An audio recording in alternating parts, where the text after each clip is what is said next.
आप देख रहे हैं अचल बाड़ी।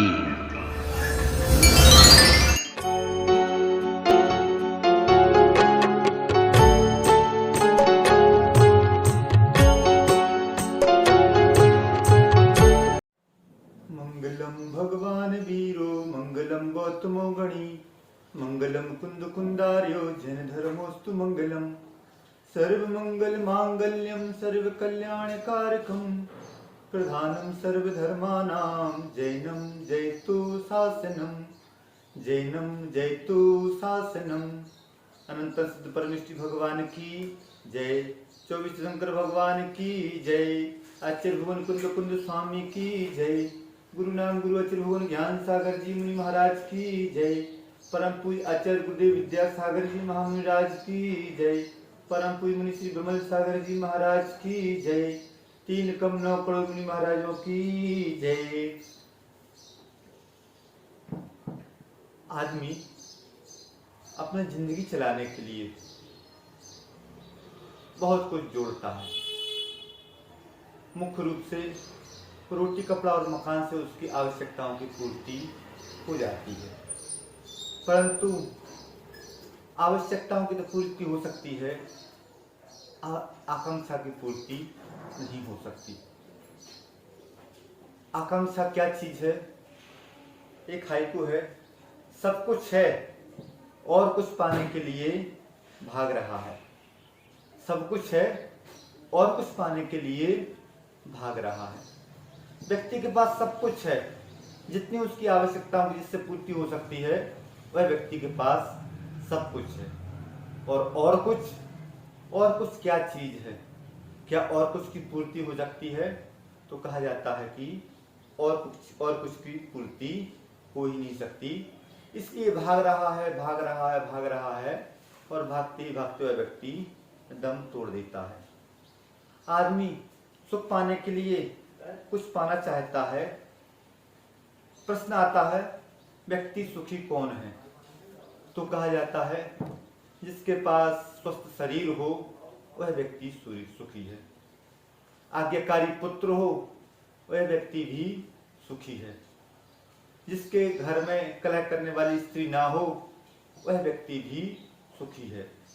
घर परिवार में सामंजस्य हो, अनुकूलता हो, वह व्यक्ति सुखी है। क्या वह व्यक्ति सुखी है? तो नहीं, कहीं ना कहीं वह व्यक्ति दुखी है। क्या कोई व्यक्ति ऐसा है कि जो सुखी हो? तो बहुत कुछ व्यक्ति ऐसे हो सकते हैं जो सुखी हो सकते हैं, परंतु वह ग्रस्त से ऊपर उठे होते हैं। जो व्यक्ति ग्रस्त में है वह व्यक्ति सुखी हो ही नहीं सकता। एक ग्रीस में दार्शनिक हुए हैं, सोलन। उनके पास एक व्यक्ति पहुंचता है, बोलता है कि गुरुजी ऐसा कुछ उपाय बताइए जिससे मैं सुखी हो सकूं। वह व्यक्ति बोलता है, बहुत सरल उपाय है, जाओ तुम किसी ऐसे व्यक्ति का एक कोट लेता हो जो सुखी हो, उस कोट को तुम पहन लेना, सुखी हो जाओगे। वह व्यक्ति बोलता है कि कौन सी बड़ी बात है कि किसी सुखी व्यक्ति का कोट लाना। और वह पहुंचता है, एक व्यापारी के पास पहुंचता है। व्यापारी से बोलता है कि आप देखने में बहुत सुखी लग रहे हैं, आप मुझे अपना कोट दे दीजिए। वह व्यापारी बोलता है, कोट की मेरे पास कोई कमी नहीं है, कोट तो तुम जितने चाहे उतने ले जाओ, परंतु मैं सुखी नहीं हूं। व्यापार के चक्कर में इतना दुखी रहता हूं कि रात में नींद नहीं आती है, मैं सुखी नहीं हूं। ग्राम प्रधान के पास पहुंचता है, बोलता है आप सुखी हो, आप अपना कोट दीजिए। ग्राम प्रधान बोलता है कि नहीं, मेरी पत्नी इतनी कलिहारी है, इतनी कलह करने वाली है कि मैं चाहता हूं घर में ही जाना पड़े, मैं सुखी नहीं हूं। ग्राम प्रधान के बाद वह मंत्री के पास पहुंचता है। मंत्री से बोलता है कि आप सुखी हैं? वह भी जवाब दे देता है, मैं सुखी नहीं हूं। मंत्री हर व्यक्ति के पास पहुंच जाता है, कोई ना कोई किसी ना किसी कारण से दुखी ही दुखी है। बस आखिरी में वह बहुत दुखी होता है कि कोई व्यक्ति सुखी नहीं है। देखता है जंगल से जा रहा है, एक व्यक्ति पेड़ के नीचे नाच रहा है, बंसुरी बांसुरी बजा रहा है। वह व्यक्ति जाता है, उससे पूछता है क्यों भाई, क्या आप सुखी हैं? बोलता है मैं बिल्कुल सुखी हूँ, मुझे किसी प्रकार की कोई चिंता नहीं है, कुछ भी नहीं है, विकल्प नहीं है, मैं सुखी हूँ। वह व्यक्ति बोलता है कि क्या आप अपना कोट दे सकते हो? तो वह व्यक्ति बोलता है कि मेरे पास कोट नहीं है, एकमात्र लंगोट है, यदि तुम चाहो तो मैं वह भी तुम्हें दे सकता हूँ। वह व्यक्ति समझ जाता है कि जहाँ पर अनाकांक्षा है, जहाँ पर विकल्पों का अभाव है, जहाँ पर और पाने की चाह नहीं है, जहाँ पर जितना है उतने में संतुष्टि है, वह व्यक्ति तो सुखी है। जिस व्यक्ति के पास कोट नहीं है और लंगोट है, वह लंगोट देने के लिए तैयार है, वह व्यक्ति ही सुखी हो सकता है। जो व्यक्ति दुखी है वह और पाने की चाह में ही दुखी है। कहा जाता है सुख पावे संतोषी प्राणी। जिसके पास संतोष है वह व्यक्ति तो सुखी है, जिस व्यक्ति के पास संतोष नहीं है वह व्यक्ति सुखी नहीं है। किसी ने कहा है चाह को खत्म कर दो, जीवन की सच्ची राह मिल जाएगी। जब तक हमारे जीवन में चाह रहेगी तब तक संतोष हो ही नहीं सकता, जीवन में राह मिल ही नहीं सकती। जीवन में दो वृत्तियां होती हैं, संतोष और असंतोष। रोज सुनते हैं कि संतोषी प्राणी सुखी रहता है, विचार भी करते हैं कि संतोष क्या चीज है। जितना जितना विचार करते चले जाते हैं उतने उतने असंतोष के कारण सामने आते चले जाते हैं। तो जहां पर और कुछ पाना, कैसे पाना? बस एन के प्रकरण कुछ ना कुछ पाना। संतोष में 3 शब्द हैं, संतोष, और असंतोष में 4 शब्द हैं। एक जो आ के जुड़ गया, वह आ का किस बात का प्रतीक है? वह आ, तो वह आ अभाव का प्रतीक है। जहां हमारे जीवन में अभाव आ जाते हैं वह व्यक्ति कभी भी संतोषी हो ही नहीं सकता। एक मुनि महाराज हैं, उनके जीवन में कहने को तो सब कोई वस्तु नहीं है, परंतु वह सुखी क्यों है? क्योंकि कुछ भी ना होने के बाद उनके पास सब कुछ है। उनके पास वह आत्मिक सुख है, आत्मा की निधि है कि उसके माध्यम से, उस वैराग्य के माध्यम से अपने आप को सुखी रखे हैं। अभाव का अभाव उनका हो गया है। बाकी संसारी प्राणी का अभाव 3 काल में नहीं हो सकता। क्योंकि वह अभाव क्या, किस चीज का अभाव है? बस पड़ोसी को देख लिया, पड़ोसी के 2 खंड का मकान है, हमें 3 खंड का मकान बनाना चाहिए। इस प्रकार का अभाव बना रहता है। कोई व्यक्ति है, हजारपति है, लखपति की भावना, लखपति है, करोड़पति की भावना, करोड़पति है, अरबपति की भावना, अरबपति है, संसार की पूरी दौलत हमारे पास आ जाए, इस प्रकार की भावना। इस प्रकार की भावना जब तक बनी रहेगी तब तक वह व्यक्ति कभी भी सुखी हो ही नहीं सकता। क्यों नहीं हो सकता? क्योंकि उसके जीवन में अभाव बना हुआ है, असंतुष्टि बनी हुई है। तो जो व्यक्ति संतुष्ट है वह, उसके पास जो कुछ है उसका तो सुख वह भोग नहीं पाता, और जो नहीं है उसको पाने की चाह में वह व्यक्ति अपने सुख को खो बैठता है। तो हमें यदि अभाव से मुख मोड़ लें तो हमारे पास बहुत कुछ हो सकता है, परंतु व्यक्ति अभाव से ही मुख नहीं मोड़ पा रहा है। जंगल में मोर को देखकर कोयल का बच्चा रोने लगा कि नहीं, मुझे कोयल जैसे पंख चाहिए। कोयल ने बहुत समझाया कि बेटा मान जा, अपने पास जो है उसमें संतुष्टि रखो, नहीं कुछ भी हो, मुझे तो कोयल के पंख चाहिए, मुझे कोयल जैसा बनना है। वह मां लाचार बालक के आगे पहुंच जाती है, मोर के पास, बोलती है कि आप अपने कुछ पंख दे दीजिए, मुझे अपने बच्चे को वह पंख लगाने हैं, मेरा बच्चा उसके लिए रो रहा है, तड़प रहा है। कोयल मोर दया करती है, कुछ पंख दे देती है, कोयल जाकर अपने बच्चे को वह पंख लगा देती है। वह पंख पाकर कोयल का बच्चा कूकना शुरू कर देता है। बस अब वह मोर का बच्चा रोना शुरू कर देता है कि माँ, मुझे कोयल जैसी मधुर आवाज चाहिए, मेरी आवाज मधुर नहीं है।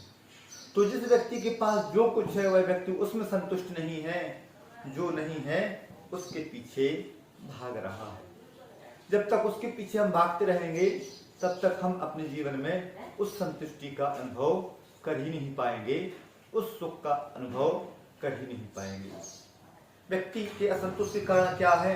तो जीवन की अस्वाभाविक जीने का तरीका। जब तक अस्वाभाविक जीने का तरीका होगा तब तक व्यक्ति कभी भी संतुष्ट हो ही नहीं सकता। दिखावा, हर व्यक्ति दिखावा करना चाहता है, जो है उसको देखना नहीं चाहता, जो नहीं है उसका वह दिखावा करना चाहता है कि मेरे पास जो कुछ आ जाए उसको मैं दिखा सकूं। एक व्यक्ति के पास 10 जोड़ी कपड़े हैं, उसमें संतुष्ट नहीं है, उसको उन कपड़ों को पहनने में संतुष्ट नहीं है। हमारे पास नए फैशन के कपड़े आ जाएं, उसको मैं दुनिया को दिखा दूं। दुनिया को दिखा भी देगा, कितने समय का सुख रहेगा, दूसरे दिन फिर नया फैशन आ जाएगा, उस नया को फिर दिखाने के भाव आ जाएंगे। फालतू शान, फालतू दिखावा जब तक हमारे जीवन में होता रहेगा तब तक हम अपने उस स्वाभाविक जीवन को नहीं जी सकते। तो जब तक हमारे जीवन में तृष्णा है, लालसा है, तृष्णा मनुष्य को अतृप्त बना के रखती है। और जब तक अतृप्ति है, कहा जाता है कि शमशान घाट में कितनी ही लाशें क्यों न जल जाएं, शमशान को कभी भी तृप्ति नहीं होती। समुद्र में कितनी ही नदी आके क्यों ना मिल जाएं, समुद्र को भी तृप्ति नहीं होती। अग्नि को कितना ही ईंधन क्यों न डाल दिया जाए, अग्नि को भी तृप्ति नहीं होती। और असंतुष्ट प्राणी के पास कितनी ही संपदा क्यों न आ जाए, उस व्यक्ति को भी कभी तृप्ति नहीं होती। एक सेठ जी हैं, बहुत उदास हैं। वो कारण पूछा कि क्यों सेठ जी, क्यों उदास हो? तो उनकी श्रीमती बोलती है, महाराज जी, इनको तो उदास रहने की आदत ही पड़ गई। सेठ जी बोलते हैं कि महाराज, क्या मैं बताऊं, 2 लाख रुपए का नुकसान हो गया। उनकी पत्नी बोलती है कि महाराज, चना लिया था, चना बेचा, 300 रुपए का, 300 रुपए बोरे के रेट बढ़ गए, 3 लाख रुपए का प्रॉफिट हो गया। अगले दिन फिर 200 रुपए बढ़ गए, 200 रुपए में 2 लाख रुपए का उनको लग रहा है कि हमारा नुकसान हो गया। 2 दिन बाद बेचते तो 3 लाख रुपए का प्रॉफिट तो दिख ही रहा है, परंतु वह नहीं दिख रहा है, 2 लाख रुपए का नुकसान दिख रहा है। उस व्यक्ति को 5 लाख रुपए मिल जाते, उसमें भी उसको यदि और कुछ रेट बढ़ जाते तो उसको वहां पर भी घाटा नजर आता।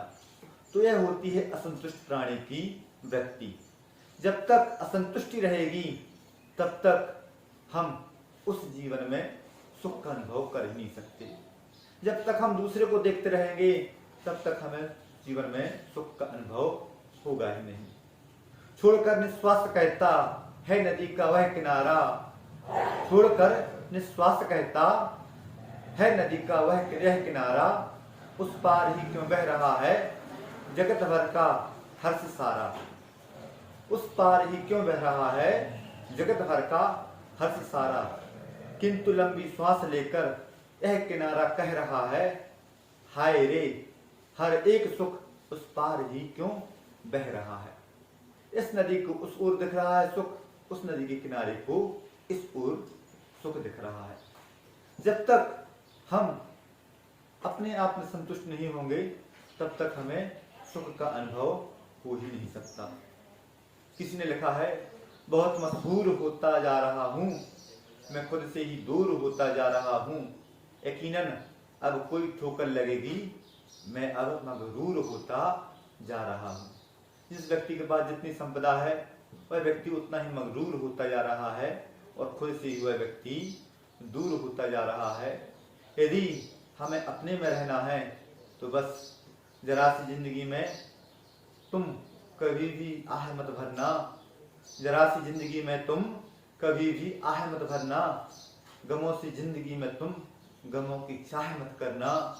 ये दुनिया गम का सागर है, इसे अपना नहीं मानो, इसे पाने को अपनी जिंदगी तुम दाह मत करना।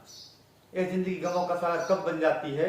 जब हम चाह को अपना लेते हैं, जब हम दाह को अपना लेते हैं। जहाँ पर चाह है वहाँ पर दाह है, और जहाँ पर चाह खत्म हो गई वहाँ पर राह है।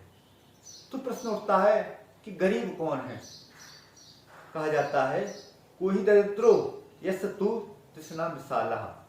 जिस व्यक्ति की तृष्णा विशाल है वह व्यक्ति ही दरिद्र है। जिसके व्यक्ति के पास तृष्णा नहीं है, चाहे वह करोड़पति है तो भी वह गरीब नहीं है, और चाहे वह गरीब है तो भी वह गरीब नहीं है। क्यों? क्योंकि उसके पास किसी प्रकार की चाह नहीं है। एक गरीब व्यक्ति एक साधु की सेवा शुश्रूषा करता है, और सेवा शुश्रूषा करने के बाद वह सेठ, वह फकीर, वह साधु उस व्यक्ति से बोलता है कि तुम बहुत गरीब हो, मैं तुम्हें अमीर बना सकता हूँ। वह व्यक्ति बोलता है महाराज यह गरीब क्या होता है, मैं तो कुछ जानता ही नहीं हूँ। तो महाराज बोलते हैं तुम्हारे पास क्या है? वह व्यक्ति बोलता है मेरे पास 2.5 बीघा जमीन है, उसके माध्यम से मैं अपना जीवन यापन बहुत अच्छे से करता हूँ, रात में अच्छे से सोता हूँ, मैं सब कुछ है मेरे पास, मैं जानता ही नहीं हूँ कि गरीब क्या है और अमीर क्या है। वह फकीर बोलता है कि अमीर वह होता है जिसके पास सैकड़ों एकड़ जमीन हो, अच्छा बंगला हो, गाड़ी हो, घोड़ा हो, सब कुछ उसके पास हो, वह अमीर होता है। और गरीब वह होता है कि जिसके पास बहुत कुछ अल्प वस्तु हो। बहुत उस व्यक्ति को अजीब लगता है। जैसी वह व्यक्ति अमीर की परिभाषा समझ में आती है, वह व्यक्ति और पाने की चाह में अपने सुख को गंवा बैठता है। तो कहा गया है कि गरीब कौन है? गरीब वह नहीं है जिसके पास कुछ नहीं है, गरीब वह है जिसे और पाने की चाह है। जब तक और पाने की चाह रहेगी तब तक जीवन में सुख का अनुभव नहीं होगा। तो कोई दरिद्रो यह तृष्णा विशाला। दरिद्र कौन है? जिसकी तृष्णा विशाल है। तो बस हर व्यक्ति के पास सब कुछ है पेट भरने के लिए, परंतु पेटी कभी भरी नहीं जा सकती। जो व्यक्ति पेटी भरने के चक्कर में रहेगा वह व्यक्ति भागता ही रहेगा, भागता ही रहेगा। तो सब कुछ है और कुछ पाने के लिए भाग रहा हूँ। हमें भागना नहीं है, हमें तो बस अपने आप में रुकना है। हमें दाह में नहीं, राह में, जीवन जीने की राह में अपने जीवन को व्यतीत करना है। जिस व्यक्ति के पास सब कुछ है और कुछ के लिए वह भागता चला जा रहा है, उसके जीवन में कभी सुख नहीं आएगा। तो यह जीवन सूत्र बन जाए भाई को कि सब कुछ है और कुछ के लिए भाग रहा हूँ। यदि भागना बंद करना है, अपने आप में रुकना है, तो बस संतुष्ट होना जरूरी है। जो व्यक्ति संतुष्ट रह गया, हो गया, उस व्यक्ति को जीने की राह मिल गई। अन्यथा तो वह चाह दाह का रूप ले लेगी और जीवन में भटकते रहोगे उस मृग मरीचिका में, जहाँ पर भागना तो है, थमना नहीं है, रुकना नहीं है, सुख नहीं है, शांति नहीं है। आपके जीवन में शांति आए, इसी भावना के साथ अहिंसा परम धर्म की जय।